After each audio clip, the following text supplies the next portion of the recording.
मैं हृदय कुमार पृथ्वी पूर्वी चंपासा आप सबों का स्वागत करता हूं। जैसा कि आप थंबनेल देख रहे हैं कि नियोजित विशिष्ट शिक्षक, बीपीएससी, एसटी और एचएम ऐसे सभी शिक्षक जो 12 वर्ष की सेवा प्रशिक्षित पूरी कर लिए हैं, उन सबों को कालबद्ध प्रमोशन का लाभ मिलेगा। लेकिन ये मैं नहीं कह रहा हूँ, ये आपको पत्र कह रहा है कि जो भी नियोजित हैं, विशिष्ट शिक्षक हैं, बीपीएससी हैं, एसटीएचएम हैं में चले गए हैं, चाहे विशिष्ट में चले गए हैं, उन सबों को कालबद्ध प्रमोशन का लाभ जरूर मिलेगा। चूंकि हम पत्र का अवलोकन करेंगे और मैं आपको बता दूं कि 9 तारीख तक शायद अंतिम तिथि है नियोजित शिक्षक से विशिष्ट बनने के लिए जो अभी अप्लाई हो रहा है सक्षमता 5।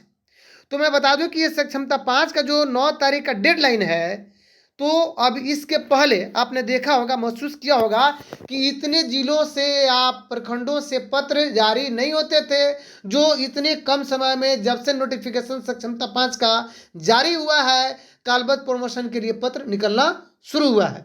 हालांकि इस कालबद्ध प्रमोशन से हमारे सिर्फ नियोजित भाई नहीं, बल्कि नियोजित से जो विशिष्ट शिक्षक बने हैं उनको, या बीपीएससी जो बने हैं या एसटीएचएम बने हैं, उन सबों को इससे लाभ होगा। मैं आपको इसमें चीज़ और जोड़ना चाहता हूं कि कौन कौन से डॉक्यूमेंट्स लगेंगे, इन सारी बातों का इसमें जिक्र किया गया है। और मैं ये नहीं कह रहा हूं, पत्र कह रहा है। आइए देखते हैं। सबसे पहले कार्यालय जिला शिक्षा पदाधिकारी कैमूर भभुआ का पत्र आप देख सकते हैं, पत्रांक 10 स्थापना 6/1/2026 का, यानी आज से 2 दिन पहले का पत्र है, जिसमें स्पष्ट लिख रहे हैं कि पंचायती राज एवं नगर निकाय संस्थान अंतर्गत, और मैं इसमें बताऊंगा कि कैसे हमारे विशिष्ट को भी मिलेगा। जो बंधु कहते थे कि विशिष्ट को कालबद्ध प्रमोशन का लाभ नहीं मिलेगा, वो इस पत्र को पढ़ ले। साथ ही मैं इसमें और भी डिटेल्स बताऊंगा एक दूसरे पत्र में। क्योंकि ये जो पत्र आप देख रहे हैं, ये पत्र देख रहे हैं कि कार्यालय जिला शिक्षा पदाधिकारी कैमूर भभुआ का, उन जिला शिक्षा पदाधिकारी का एक और पत्र का हम जिक्र करेंगे। इस पत्र में आप देख लीजिए कि संस्थान अंतर्गत नियोजित शिक्षक, संप्रति विशिष्ट शिक्षक, विद्यालय अध्यापक, प्रधान शिक्षक के कालबद्ध प्रोन्नति के संबंध में, यानी जब कालबद्ध प्रमोशन होगा तो इन सबों को भी लाभ मिलेगा, चाहे प्रधान शिक्षक हो या प्रधानाध्यापक में चले गए हो, एसटीएचएम में, या जो विशिष्ट शिक्षक हैं, उन सबों को लाभ मिलेगा। और चूंकि इसमें कहा जा रहा है इस पत्र में कि 12 साल मूल कोटि में 12 वर्ष की जिनकी सेवा पूर्ण करने वाले स्थानीय निकाय नियोजित शिक्षक के साथ वर्तमान में वैसे विद्यालय अध्यापक, विशिष्ट शिक्षक या प्रधान शिक्षक जो पूर्व में स्थानीय निकाय शिक्षक मूल कोटि के रूप में कार्यरत रहे हैं, उन्हें विभागीय पत्रांक 4207 दिनांक 22/11/2025 के आलोक में प्रोन्नति हेतु स्थानीय निकाय अंतर्गत प्रशिक्षित शिक्षक के रूप में किए गए कार्यावधि की गणना करने का निर्देश प्राप्त है। मैं आपको बता दूं कि पूरे बिहार राज्य में अभी पदस्थापना विवरणी की मांग चल रही है, और आप देखिएगा, एक और मैं बताऊंगा कि पदस्थापना विवरणी कैसा है और उसमें कौन कौन से सूचनाएं मांगी गई हैं, इसको आप लोग आगे जरूर देख पाइएगा। मैं इसमें बता देना चाहता हूं कि उपरोक्त में लिखा हुआ है कि पंचायती राज नगर निकाय संस्थान अंतर्गत नियोजित शिक्षकों को कालबद्ध प्रोन्नति दिए जाने के संबंध में प्रसंगाधीन पत्र निर्गत है। अंकनीय है कि बिहार नगर पंचायत प्रारंभिक विद्यालय शिक्षा सेवा विद्यालय सेवा नियुक्ति, प्रोन्नति, स्थानांतरण, अनुशासनिक कार्रवाई एवं सेवा सप्ताह 2020 के नियम 16 के जो भी है 2 के आलोक में कालबद्ध प्रोन्नति दे है। यानी यहाँ कहा जा रहा है कि उस नियम के अंतर्गत जो है कालबद्ध प्रोन्नति दे है, जिसके आलोक में प्रशिक्षित शिक्षक के रूप में मूल कोटि यानी बेसिक ग्रेड के पद पर 12 वर्ष, यानी किनको मिलेगा, कौन से विशिष्ट को, कौन से एसटी को, कौन से एचएम को, तो जो विशिष्ट 12 वर्ष ट्रेंड तिथि से 12 वर्ष की सेवा पूरी कर लिए हों, वैसे विशिष्ट को, वैसे एसटी को जो चले गए एसटी में या एचएम में, इन जो बीपीएससी में चले गए, उन सबों को इसका लाभ मिलेगा। नियोजित को तो मिलेगा ही, लेकिन मैं आपको बता दूं कि एक और पत्र जारी हुआ है, उस पत्र में आप विशेष रूप से जरूर पढ़ेंगे कि उसमें क्या अंकित हुआ है, उसके बाद मैं बता रहा हूं और क्या क्या उसमें सूचनाएं मांगी गई है। अतः प्रशिक्षित शिक्षक के रूप में मूल कोटि के पद पर 12 वर्ष की सेवा पूर्ण करने वाले स्थानीय निकाय नियोजित शिक्षक के साथ वर्तमान में वैसे विद्यालय अध्यापक या विशिष्ट शिक्षक, प्रधान शिक्षक की सूची विहित प्रपत्र में पत्र निर्गत तिथि से 1 सप्ताह के अंदर उपलब्ध कराना सुनिश्चित करें, ताकि अग्रतर कार्रवाई की जा सके। चलिए, बहुत अच्छी बात है कि विहित प्रपत्र। अब इसमें विहित प्रपत्र क्या है मैं आगे बताऊंगा कि विहित प्रपत्र क्या है, कौन कौन सी सूचनाएं मांगी गई है। लेकिन उसके पहले मैं बता देना चाहता हूं कि एक और पत्र जारी हुआ है कार्यालय प्रखंड विकास पदाधिकारी सचिव प्रखंड शिक्षक नियोजन समिति भभुआ कैमूर 6/1/26 को। और इसमें लिखा गया है कि पंचायती राज एवं नगर निकाय संस्था अंतर्गत नियोजित शिक्षकों के कालबद्ध प्रोन्नति के संबंध में, और इसमें कौन कौन सी सूचनाएं कौन कौन से डॉक्यूमेंट्स की मांग की गई है उसको जरूर देख लिया जाए। उसके बाद हम आगे एक और पत्र पढ़ेंगे जिसमें सूचनाओं को अंकित किया गया है कि कौन कौन सी सूचनाएं मांगी गई है। तो डॉक्यूमेंट्स देखिए, सबसे पहले आधार कार्ड, दक्षता प्रमाण पत्र, मैट्रिक का मूल प्रमाण पत्र, उसके बाद इंटरमीडिएट का प्रमाण पत्र, फिर उसके बाद आप देख सकते हैं स्नातक प्रमाण पत्र, नियुक्ति प्रमाण पत्र, पैन कार्ड, मैट्रिक का मार्कशीट, इंटरमीडिएट का अंक पत्र और स्नातक का अंक पत्र, जाति प्रमाण पत्र और योगदान पत्र। इतना सब कुछ उसमें मांगा गया, आप जो देख सकते हैं। तो जो इतना सब कुछ मांगा गया है, तो ये 12 जो है दस्तावेज मांगे गए हैं। तो अगर अभी तक ये वीडियो आपको अच्छा लगा तो कम से कम शेयर जरूर कर दीजिएगा। अगर आप मेरे चैनल पर नए हैं तो प्लीज चैनल को सब्सक्राइब जरूर कीजिएगा, बेल आइकन जरूर दबा दीजिएगा। अगर आप मुझे फेसबुक पर देख रहे हैं वहाँ मुझे फॉलो जरूर कीजिएगा, लाइक शेयर कमेंट कीजिएगा। आइए अब उस पत्र का हम जिक्र करते हैं जो विहित प्रपत्र की बात की जा रही थी यहाँ पे, कि कौन से विहित प्रपत्र में ये मांगा गया है। एक दूसरा हम पत्र यहाँ पे जरूर उसको बताएंगे। आइए देखते हैं उसको। यहाँ पे देख सकते हैं कि कार्यालय जिला शिक्षा पदाधिकारी कैमूर भभुआ का ही पत्र है, 6/1/2026 का ही। और इसमें लिखा गया है, क्या चीज़ लिखा गया है देखिएगा। इसमें लिखा गया है कि प्रधानाध्यापक, प्रधान शिक्षक, नियोजित शिक्षक, विशिष्ट शिक्षक, विद्यालय अध्यापक। और ये जो पत्र है ये 11 है, यानी आपने जो 10 देख लिया, अब 11 देख लीजिए। इसमें क्या मांगा गया है। इसमें जो मांगा गया है कि आपसी वरीयता निर्धारण एवं सेवा निरंतरता की गणना हेतु पदस्थापन विवरणी उपलब्ध कराने के संबंध में। ये सेवा निरंतरता की गणना क्यों हो रही है? सेवा निरंतरता की गणना इसलिए हो रही है कि चूंकि हमारे विशिष्ट शिक्षक जो भी सक्षमता परीक्षा उत्तीर्ण है, या बीपीएससी में जो नियोजित शिक्षक चले गए, या जो नियोजित शिक्षक या विशिष्ट शिक्षक जो STHM में चले गए, उनकी सेवा निरंतरता की गणना की बात की जा रही है। या जो नियोजित है उनकी भी सेवा निरंतरता की गणना हो जाएगी, क्योंकि प्रशिक्षित तिथि से ये सेवा निरंतरता की गणना की जानी है। तो आइए इस संबंध में इन्होंने पत्र जारी किया है जिला शिक्षा पदाधिकारी महोदय ने। और देखिए 4206, 4207, 4208 ये तीनों पत्र का जिक्र किया गया है। 4206 में वरीयता का निर्धारण का देखा था होगा आपने, और 4207 और 4208 में विशिष्ट शिक्षक और STHM या विद्यालय अध्यापक को भी सेवा निरंतरता के बारे में ये सुविधा दी गई है, इसका जिक्र उन्होंने किया है।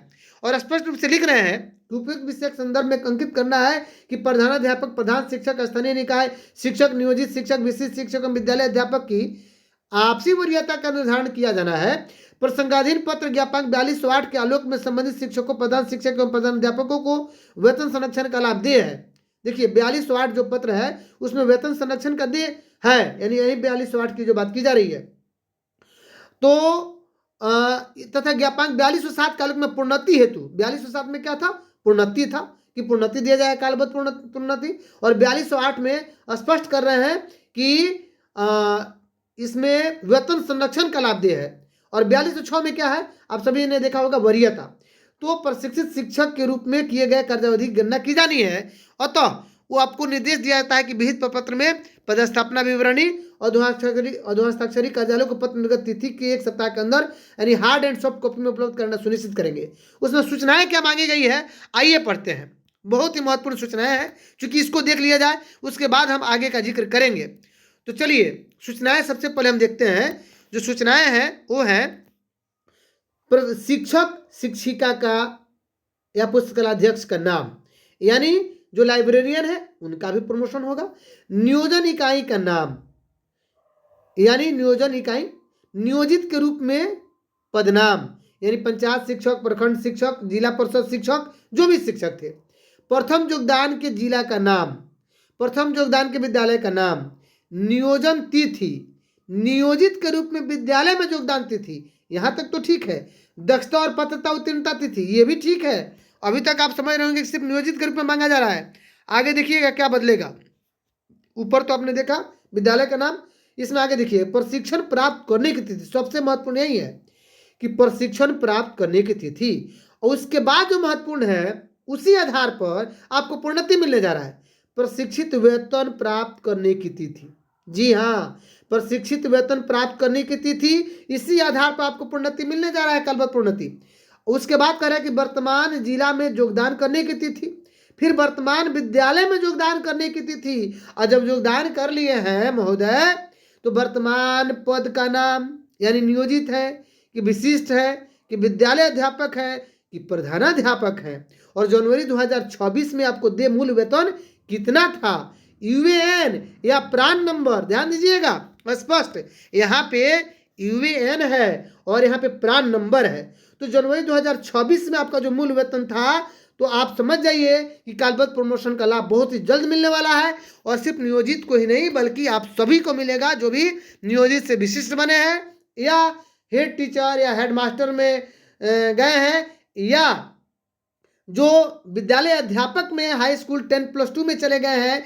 तो आपको पूर्व की मूल वेतन की गणना की जाएगी और उस मूल वेतन की गणना के अनुसार जितना आपका वृद्धि होगा उसके हिसाब से आपका पुनः एक बार HRMS पोर्टल पे फिटमेंट में पुनः आपका ये इंटाइटलमेंट सेट किया जाएगा और उस मूल वेतन पर आपका भुगतान होगा। चूंकि जब कालबद्ध प्रमोशन होगा तो आपका मूल वेतन स्वाभाविक रूप से बढ़ेगा। प्रधानाध्यापक प्रधान शिक्षक का हस्ताक्षर और मुहर की बात की गई है। तो चलिए इसके साथ में बता दूं और क्या क्या इसमें जोड़ा गया है। 4207 पत्रांक को आप देख सकते हैं, जिसमें है कि कालबद्ध प्रोन्नति की 4207, इसमें है आपको 4207 में क्या है, 4207 में है गठित समिति में विद्यालय पद पर प्रोन्नति, हाँ ये प्रमोशन की बात की गई है। 4207 में प्रमोशन की बात की गई है, लेकिन इस प्रमोशन में ये मैं आपको बता दूं कि इसमें देखिए प्रशिक्षित शिक्षक के रूप में, ध्यान दीजिएगा यहाँ पे प्रशिक्षित शिक्षक के रूप में किए गए कार्यावधि की गणना सुनिश्चित करेंगे। यानी यही आपका प्रशिक्षित शिक्षक के रूप में जो गणना है वो इससे किया जाना था 4207 से, 4207 लेटर से। यहाँ पे 6/1/26 का यहाँ पे हस्ताक्षर भी है। आगे देखते हैं 4208 भी इसमें संलग्न है, क्योंकि इसी आधार पर आपको वेतन संरक्षण से लेकर के और जो भी इसमें आपने अभी देखा कि क्या लाभ दी गई है, जो भी है चंद्र विशेष शिक्षक को, ये देख सकते हैं कि वेतन संरक्षण का लाभ यहाँ पे स्पष्ट रूप से है कि वेतन संरक्षण का लाभ दिया जाता है। यानी 4207 में प्रमोशन था, 4208 में वेतन संरक्षण था और 4206 इसमें था आपको वरीयता निर्धारण किया गया था, यानी हेडमास्टर या जो कुछ भी है ये सब बनाने के लिए या आपसी वरीयता। तो चलिए अगर वीडियो अच्छा लगा तो सबसे अधिक से शेयर कर दीजिएगा। अगर आप मेरे चैनल पर नए हैं तो अपने चैनल को सब्सक्राइब जरूर कीजिएगा, बेल आइकन जरूर दबाइएगा। अगर आप मुझे फेसबुक पर देख रहे हो आप मुझे फॉलो जरूर कीजिएगा। लेकिन अभी भी मैं एक बात स्पष्ट कर देना चाहता हूँ महोदय कि चूंकि 9 तारीख सक्षमता पंचम की अंतिम तिथि है और आपने देखा होगा कि पहले इतना पत्र नहीं निकलता था जितना बहुत सारे प्रखंड शिक्षा पदाधिकारी के द्वारा यानी के द्वारा निकला, और ये प्रमोशन को लेकर के निकला कालबद्ध प्रमोशन, जो बहुत सारे शिक्षकों के मन में भ्रम था कि चलिए प्रमोशन हमारे विशिष्ट का नहीं होगा। तो मैं बता दूं कि विशिष्ट शिक्षक का प्रमोशन बीपीएससी का और एसटीएचएम का भी होगा, जिनका 12 वर्ष सेवा प्रशिक्षित पूर्ण हो चुका है, और नियोजित को तो होगा ही।